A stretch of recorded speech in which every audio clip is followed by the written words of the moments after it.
Hello दोस्तों, नमस्कार। आइए स्टार्ट करते हैं वोकैबुलरी का सेशन नंबर 6। पिछली 5 क्लासेस आप देख सकते हैं। वोकैबुलरी 2024 के नाम से एक प्लेलिस्ट दिया हुआ है वहाँ से, और जो मैं पढ़ाऊंगा इसका स्क्रीन पीडीएफ आप प्राप्त कर सकते हैं टेलीग्राम चैनल आशीष क्लासेस से। आइए स्टार्ट करते हैं। सबसे पहले पिछले जो सेशंस हमारे हुए हैं उनके कुछ वर्ड्स यहाँ पे आपको दे रखे हैं। तो रैपोर एक शब्द, मैंने इसका प्रोनाउंसिएशन बताया था आपको। इसको क्या पढ़िएगा? रैपोर पढ़ना है। रैपोर का मतलब क्या होता है? रैपोर का मतलब होता है हार्मनी। क्या मतलब होता है? हार्मनी। इसी को ही हम क्या कहते हैं? एफिनिटी। और इसी को ही क्या कहते हैं? बॉन्ड। मीन्स आप सामंजस्य कह दीजिए, रिलेशनशिप कह दीजिए, जुड़ाव कह दीजिए, वो होता है रैपोर। दूसरा शब्द है पैरी। पैरी एक वर्ब बताया था मैंने आपको, ये नाउन है, रैपोर वर्ब है ये पैरी। इसका सिनोनिम बताया था अवॉइड, या इसे आप इवेड कह सकते हैं, या इसे आप डोज कह सकते हैं, या इसे आप वार्ड ऑफ कह सकते हैं। मीन्स बचना। ठीक है, बचने को क्या बोलते हैं? पैरी। पॉसिटी अगला शब्द है। पॉसिटी का मतलब होता है शॉर्टेज। पॉसिटी का क्या मतलब है? शॉर्टेज। इसे ही आप कह सकते हैं लैक, कमी। इसे ही आप कह सकते हैं डर्थ। इसे आप कह सकते हैं स्कार्सिटी। तो ये सारे इसके सिनोनिम्स होंगे। ये एक नाउन है, इसका मतलब होता है कमी। ठीक है। फिर नेक्स्ट वर्ड था एम्बेलिश। एम्बेलिश का सिनोनिम बताया था मैंने आपको, डेकोरेट। और एक इसका सिनोनिम बताया था मैंने आपको, एडोर्न। सजाने को बोलते हैं क्या? एम्बेलिश। सजाना क्या कहलाता है? एम्बेलिश कहलाता है। फिर है आर्टिकुलेट। आर्टिकुलेट का मतलब होता है एक्सप्रेस करना, मीन्स अभिव्यक्त करने को बोलते हैं। इसे आप स्टेट भी कह सकते हैं, इसे आप टेल भी कह सकते हैं, और इसे आप से भी कह सकते हैं। तो ये तो थे आज के रिवीजन वाला पार्ट, जिसमें हमने पिछले सेशंस में डिस्कस किए जो वर्ड्स हैं वो रैंडम वर्ड्स मैंने आपके साथ डिस्कस किए हैं। इसका स्क्रीनशॉट ले सकते हैं अगर आप नए हैं इस चैनल पर। अब देखिएगा, आज का जो सेशन है वोकैबुलरी सेशन नंबर 6, इसका पहला शब्द हम डिस्कस करेंगे। पहला शब्द यहाँ पे दे रखा है आपको, ट्रिप। सबसे पहली बात तो ट्रिप की वर्ड कैटेगरी क्या है। देखिए, जैसा कि आप थंबनेल पर देखते हैं कि इस सेशन के द्वारा ना केवल मैं आपको वोकैब पढ़ा रहा हूं, बल्कि वर्ड क्लास कैसे पहचानते हैं, कैसे हम वर्ड कैटेगरी को आइडेंटिफाई करें, ये भी आप सीखेंगे। आप सीखेंगे साथ ही कि सेंटेंसेज में जो हमने डिस्कस किया है उस सेंटेंस का ट्रांसलेशन क्या है, और सिनोनिम हम जानेंगे। तो बहुत सारी चीज़ें एक साथ आपको यहाँ को सीखने को मिलती है। ट्रिप जो शब्द है, ट्रिप एक वर्ब है। क्यों है वर्ब? क्योंकि देखिए आप यहाँ पे शी सब्जेक्ट है और ये इसका वर्ब हो गई ट्रिप। दोस्तों, ट्रिप जो है इसका मतलब होता है स्टम्बल, या आप इसे कहिए टम्बल। मतलब लड़खड़ा कर गिरने को बोलते हैं, फॉल भी कह सकते हैं। लड़खड़ा कर गिरना जो होता है वो क्या होता है? ट्रिप। स्टम्बल, टम्बल, फॉल, है ना। लड़खड़ा कर गिरना, स्लिप भी कह सकते हैं। हिंदी में लिख लीजिएगा इसका, लड़खड़ा कर गिरना। लड़खड़ा कर गिरना। ठीक है जी। ये है क्या? पहला शब्द ट्रिप। इसका ट्रांसलेशन ये हुआ, शी ट्रिप्ड, वो लड़खड़ा कर गिर गई, एंड ब्रोक हर लेग, और उसका पैर टूट गया। ब्रेक की सेकंड फॉर्म ब्रोक है। ब्रेक की तीनों फॉर्म्स क्या होती हैं वो भी लिख लीजिए। ब्रेक होती है वर्ब की फर्स्ट फॉर्म, फिर इसकी सेकंड फॉर्म हम लेते हैं ब्रोक, और फिर थर्ड फॉर्म लेते हैं ब्रोकन। Break, broke, broken. तो वो लड़खड़ा कर गिर गई और उसका पैर टूट गया। ये था आपका पहला शब्द। इसको नोट डाउन कर लीजिए। पेन नोटबुक लेकर ही बैठे होंगे आप लोग, है ना। नोट डाउन करिए इसको। नेक्स्ट पे आइए, अ सबड्यूड वॉइस। यहाँ पे जो वर्ड है सबड्यूड, इसको हमें डिस्कस करना है। सबड्यूड। सबड्यूड दोस्तों यहाँ पे है एडजेक्टिव। इसकी वर्ड कैटेगरी एडजेक्टिव है। क्यों है एडजेक्टिव? क्योंकि ए डिटर्मिनर है। डिटर्मिनर के बाद दो शब्द हैं, तो ये हो गया आपका नाउन, और नाउन से पहले वाला शब्द क्या कहलाएगा? एडजेक्टिव। तो सबड्यूड क्या है? एडजेक्टिव है। इसका सिनोनिम आप कह सकते हो, इसके सिनोनिम के रूप में आप ले सकते हो रिप्रेस्ड, या इसे आप कह सकते हैं क्वाइट। तो शांत को कह सकते हैं, जो दबा हुआ हो, जो नियंत्रित हो, रिस्ट्रेन्ड कह सकते हो, ठीक है। दबा हुआ हो, शांत हो, उसको हम क्या कह सकते हैं, सबड्यूड। तो दबा हुआ या शांत, इसका आप हिंदी में भी लिख सकते हैं, ठीक है। जो दबा हुआ है या शांत है उसके लिए हम क्या यूज करते हैं, सबड्यूड। लिख लीजिएगा, शांत या दबा हुआ। तो ये क्या कह रहा है, दबी हुई आवाज, ये इसका ट्रांसलेशन हुआ, दबी हुई आवाज। तीसरे पे आएंगे, यहां आपको बताना है एकिन की वर्ड कैटेगरी। जब जब आप खुद से ये तलाशने शुरू करना चाहते हैं, आप खुद से ये मार्क करना चाहते हैं कि इसकी वर्ड कैटेगरी क्या है, तो आपको एक बार वीडियो को पॉज करके खुद से सोचना है, फिर वीडियो को फिर से प्ले कीजिए और सुनिए कि मैं क्या बता रहा हूं। तो एकिन है जो, वो एडजेक्टिव है।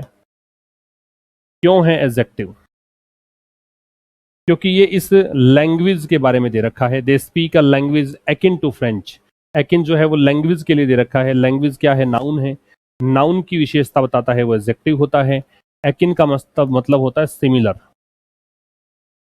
या इसे कहेंगे इक्वल, या इसे कहेंगे टेंटामाउंट, या इसे कहेंगे एनालोगस।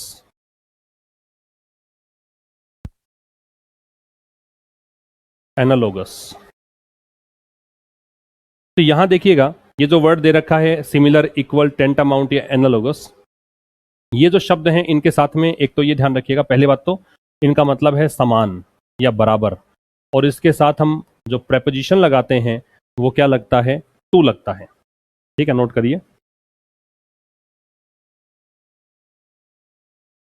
इसका प्रोनाउंसिएशन क्या है, एनालगस, एनालगस, ठीक है। तो सिमिलर, इक्वल, टेंटामाउंट और एनालगस, ये चार इसके सिनोनिम्स हो सकते हैं। लेकिन की वर्ड कैटेगरी हमने निकाली, एडजेक्टिव है। इनका मतलब बताया, सिमिलर, इक्वल, टेंटामाउंट और analogous. They speak a language akin to French. वो एक ऐसी भाषा बोलते हैं जो फ्रेंच से मिलती जुलती है, फ्रेंच के जैसी है, ये मतलब है, ठीक है जी। नंबर 4 पे आइए, लिंगर शब्द है, इसका मतलब बताना है। तो डालिए वर्ड लिंगर। लिंगर की वर्ड कैटेगरी है दोस्तों वर्ब। लिंगर क्या है, वर्ब है। और ये वर्ब इसलिए है कि सेकंड फॉर्म दे रखी है, फॉर्म्स जो है वर्ब की बनती है। लिंगर का मतलब होता है स्टे, या इसे कहेंगे रिमेन, मतलब बने रहना, देर तक टिके रहना, देर तक बने रहना लिंगर कहलाता है। इसको आप लास्ट भी कह सकते हैं, लास्ट जब वर्ब के रूप में हो तो यही मतलब देता है। तो इसका मतलब है देर तक बने रहना, है ना। इसको कंटिन्यू भी आप चाहो तो कर सकते हो, देर तक बने रहना। क्या ट्रांसलेशन हुआ, द गिल्टी फीलिंग लिंगर्ड, कि जो गिल्टी फीलिंग थी, मन में ऐसा लग रहा था कि मैंने कुछ गलत कर दिया है, ये जो फीलिंग थी ये बनी रही, ये लिंगर किया इसने, इस फीलिंग ने काफी देर तक ये फीलिंग बनी रही, ये इसका मतलब है। तो इसको नोट डाउन करिए,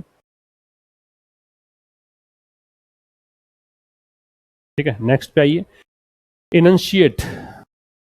आपको समझ में आ जाना चाहिए कि इनंशिएट की वर्ड कैटेगरी क्या है। इनंशिएट की वर्ड कैटेगरी है वर्ब, क्योंकि इनंशिएटेड दे रखा है, सेकंड फॉर्म दे रखी है, तो ये वर्ब है। इनंशिएट का मतलब होता है स्टेट करना, एक्सप्रेस करना, है ना, अभिव्यक्त करना होता है। स्टेट या एक्सप्रेस, क्लियरली कह सकते हो, एक्सप्रेस क्लियरली, या स्टेट, अभिव्यक्त करना कह सकते हैं इसको हिंदी में। क्या कह सकते हैं, अभिव्यक्त करना, स्पष्ट रूप से कोई चीज बोलना, है ना, ये क्या होता है, इनंशिएट। एक्सप्रेस करना या स्टेट करना, इसको आप डिक्लेयर भी कह सकते हैं, डिक्लेयर करना भी होता है, घोषित करना भी होता है।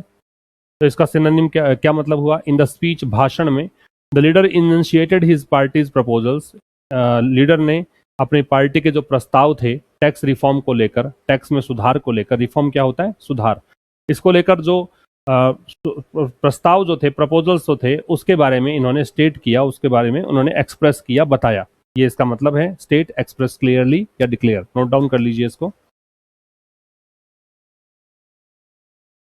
ठीक है। नेक्स्ट पे आइए, वर्ड है सकर। सकर की वर्ड कैटेगरी क्या है, ये लास्ट में हम रिवाइज भी करेंगे, तो आप एक एक शब्द को जब समय मिलता हो, चाहे 10 सेकंड का ही मिलता हो कि मैं अगला शब्द बताऊं उससे पहले आप लिख चुके हो, तो आप इन वर्ड्स को रिवाइज करते जाइए। सकर जो है वो नाउन होता है।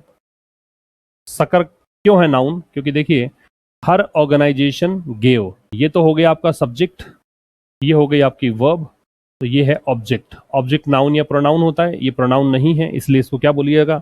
नाउन। इसका मतलब होता है ऐड, या इसे कहेंगे हेल्प, या इसे कहेंगे रिलीफ। सहायता को बोलते हैं सहायता। एड, हेल्प, असिस्टेंस, रिलीफ, ये सारे शब्द इसके सिनोनिम्स में जाएंगे। सहायता, ठीक है। क्या मतलब हुआ? हर ऑर्गेनाइजेशन गेव सकर, उसका जो संगठन है उसने सहायता दी, एंड स्ट्रेंथ और ताकत दी टू दोज, उन लोगों को, who had been emotionally damaged, जो कि इमोशनली डैमेज हो गए थे, जो भावनात्मक रूप से आहत हो गए थे। इसको हम बोलेंगे क्या? सकर, ठीक है। सकर का मतलब क्या है? सहायता। एड कह दो, हेल्प कह दो, रिलीफ कह दो, ठीक है।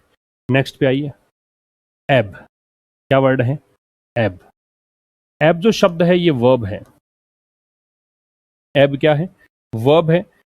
क्यों है? क्योंकि टू के साथ बेस फॉर्म लग रखी है, तो ये इन्फिनिटिव हुआ, है ना। इन्फिनिटिव हुआ, इसलिए इसको क्या कहेंगे? वर्ब है। और एब का मतलब होता है डिमिनिश, ड्विंडल या वेन। डिमिनिश, ड्विंडल या वेन, कम होना इसको कह सकते हैं। डिमिनिश, ड्विंडल या वेन, कम होना इसे कहा जा सकता है। इसका मतलब क्या हुआ? The crowd's enthusiasm began to ebb, जो भीड़ का उत्साह था। एंथुजियाज्म क्या होता है? विगर। एंथुजियाज्म का मतलब क्या होता है? विगर। तो भीड़ का जो उत्साह था वो कम होने लग गया, वो शुरू हो गया कम होना। नोट डाउन कर लीजिए।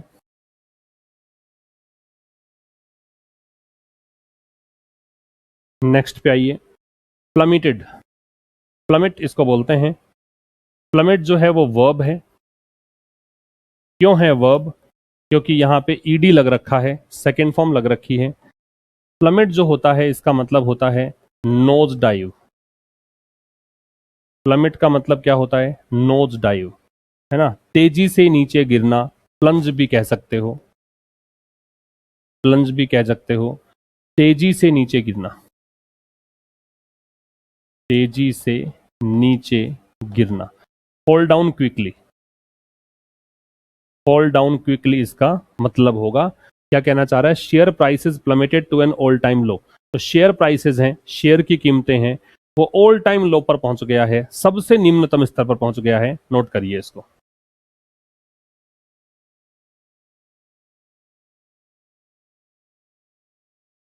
नेक्स्ट पे आइए, when it was clear that he would lose the election he conceded defeat.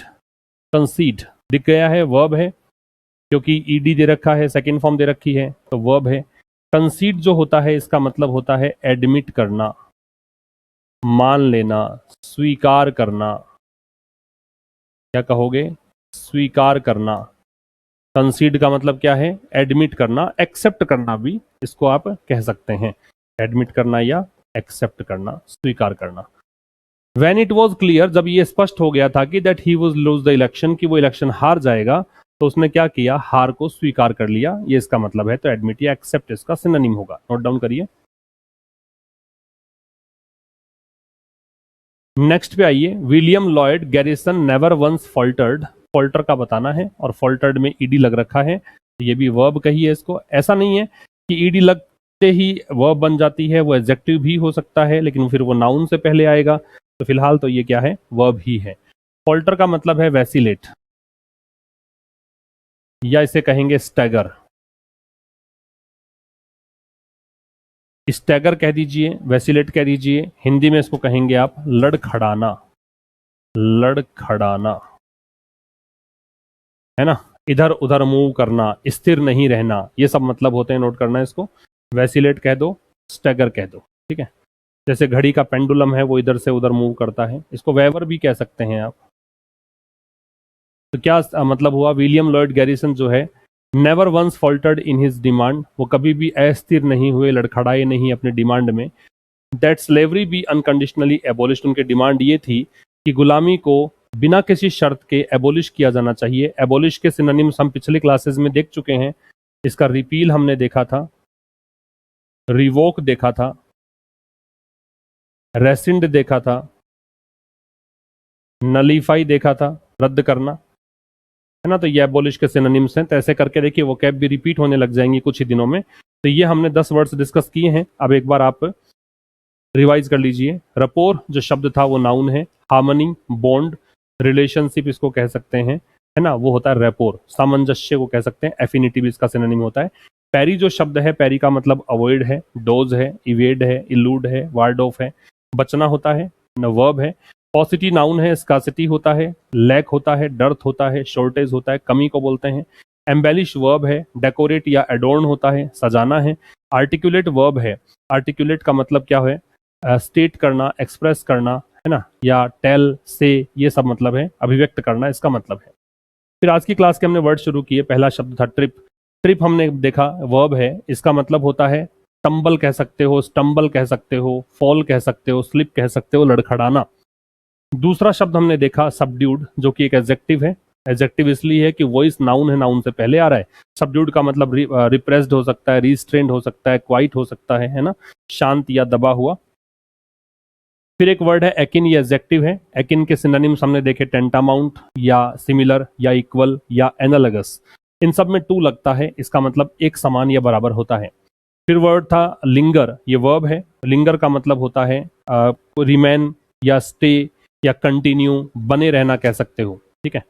Next word हमने देखा इनंशिएट, जो वर्ब है, इसका मतलब एक्सप्रेस करना है क्लियरली, स्टेट करना है किसी चीज को, है ना, ये होता है इनंशिएट करना, डिक्लेयर करना भी इसको कह सकते हैं। सकर है वो नाउन है। एड, हेल्प या रिलीफ, राहत या सहायता नाउन है। फिर नेक्स्ट वर्ड हमने देखा एब। एब वर्ब है क्योंकि टू के साथ जोड़ रखा है, इन्फिनिटिव है। एब का मतलब होता है डिमिनिश कह सकते हो, ड्विंडल कह सकते हो, वेन कह सकते हो, कम होना। फिर इससे अगला वर्ड हमने देखा प्लमेट। प्लमेट का मतलब तेजी से नीचे गिरना होता है, वर्ब है। तो इसके लिए नोज डाइव हम कह सकते हैं, फॉल डाउन क्विकली कह सकते हैं। एक वर्ड हर्टल होता है, HURTLE, मैंने नहीं लिखा, वो भी आप लिख लीजिएगा, HURTLE, हर्टल, तेजी से नीचे गिरना होता है ना। प्लंज हो सकता है। फिर हमने देखा वर्ड क्या था, कंसीड। कंसीड का एडमिट या एक्सेप्ट है, स्वीकार करना है। और एक अंतिम शब्द हमने देखा फॉल्टर, इसका लड़खड़ाना होता है, तो वेवर, वैसिलेट, है ना। तो ये जो इधर उधर दोलन करना या अस्थिर होना, इसके लिए हम यूज करते हैं। तो इसका स्टैगर भी हो सकता है, और इसका वेवर भी हो सकता है, इसका वैसिलेट भी हो सकता है। और एबोलिश हमने पिछली क्लासेस में देखा था, रद्द करना होता है, तो इसके लिए रेसिंड देखा, नलीफाई था, रिवोक था, रिपील था, ये सारे वर्ड्स हमने डिस्कस किए। ये था दोस्तों हमारा सेशन नंबर 6। मुलाकात हर शाम 5:30 बजे होती है इस सेशन के थ्रू। तो ये मैंने एक नई सीरीज चलाई है ताकि आप प्रतिदिन, चाहे संडे हो या मंडे, आपको लगातार ये सीरीज देखनी है, लगातार ये वर्ड वीडियोस देखने हैं, और इन सारी वोकैबुलरी को आप नोट करके रखिएगा। और यकीन मानिएगा कि किसी न किसी परीक्षा में ये सब पूछे गए हैं और पूछे जाएंगे। बहुत इंपॉर्टेंट वर्ड्स मैं डिस्कस कर रहा हूँ इस सीरीज के थ्रू। तो कल मुलाकात होगी 5:30 बजे। तब तक के लिए नमस्कार, थैंक यू वेरी मच।